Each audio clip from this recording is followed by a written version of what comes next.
Chapitre 5, le cercle et ses caractéristiques. Regardons d'abord quelques définitions et composantes du cercle. Qu'est-ce que c'est le cercle? C'est une ligne fermée dont tous les points sont à égale distance d'un même point qu'on appelle le centre. Donc le centre dans le cercle, je le trace un petit peu plus foncé ici en bleu et on remarque aussi le cercle qui est en bleu. Le rayon, il est en rouge, c'est un segment qui relie le centre du cercle avec un point, n'importe quel point du cercle. Une corde, c'est un segment qui relie deux points du cercle. Donc, un rayon n'est pas une corde.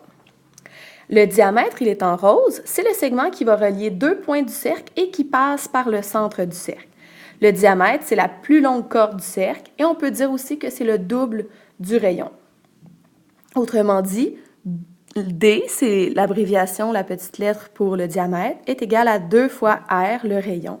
Ou encore, le rayon est égal à une demi-diamètre. Et finalement, la tangente à un cercle, c'est la droite perpendiculaire au rayon du cercle qui passe par un seul point du cercle. Et la circonférence, c'est le nom spécifique pour le périmètre du cercle. Comment est-ce qu'on calcule la circonférence du cercle? Tel que vu en secondaire 1, la circonférence se calcule à partir du rayon ou du diamètre. Donc, on peut choisir l'une ou l'autre des deux formules ici que j'encadre en vert qui sont à connaître. Donc, soit la circonférence égale à 2π fois le rayon ou la circonférence égale à π fois le diamètre.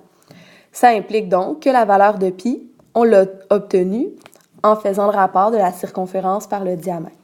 Donc, elle est environ de 3,14159, mais on sait que le nombre π se poursuit comme ça à l'infini sans jamais répéter ses décimales.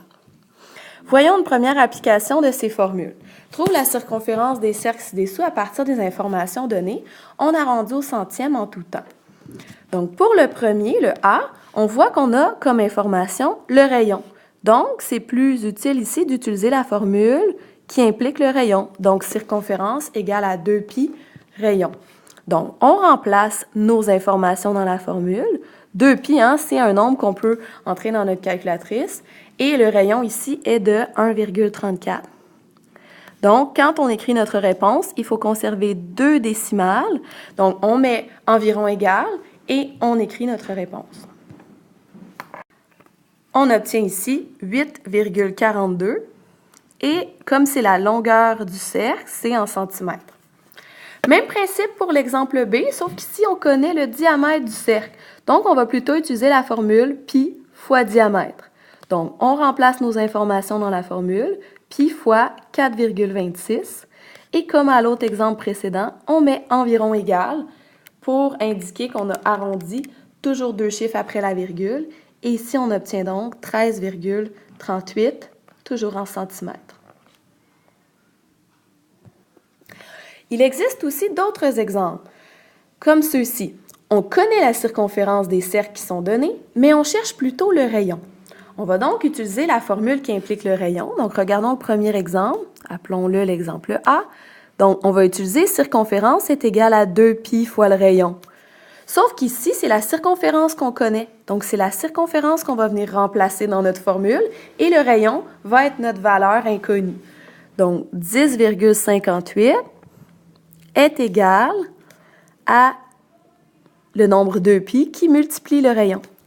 Et si on se souvient bien dans le chapitre des équations, qu'est-ce qu'on fait pour trouver la valeur de la variable R? On devrait donc diviser de chaque côté par la valeur de 2π. Si on regarde ici du côté droit, en divisant par 2π, ça va s'annuler. Il va nous rester seulement notre lettre R. Et du côté gauche, on fait la même chose pour maintenir l'égalité. On va donc diviser par 2π. On va donc obtenir notre valeur du rayon qu'on va arrondir à deux nombres après la virgule. On obtient 1,68.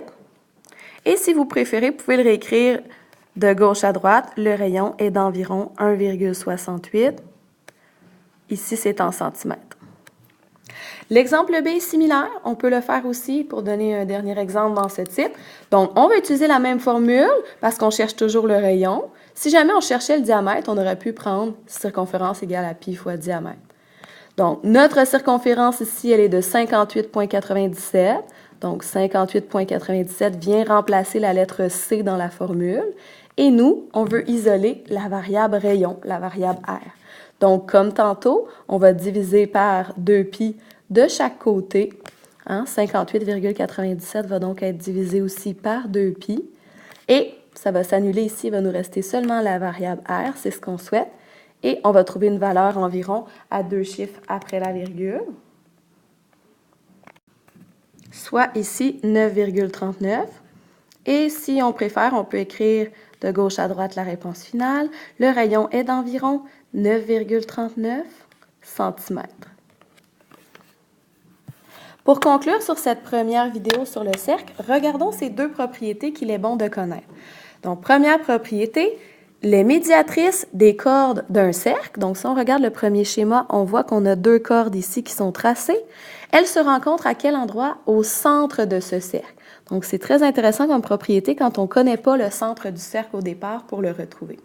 Un petit rappel sur la médiatrice, c'est une droite qui est perpendiculaire à un segment et qui le partage en deux parties égales. Deuxième propriété, il faut 3 points non alignés pour déterminer un seul cercle. On a fait une activité en classe qui expliquait cette propriété. Voilà!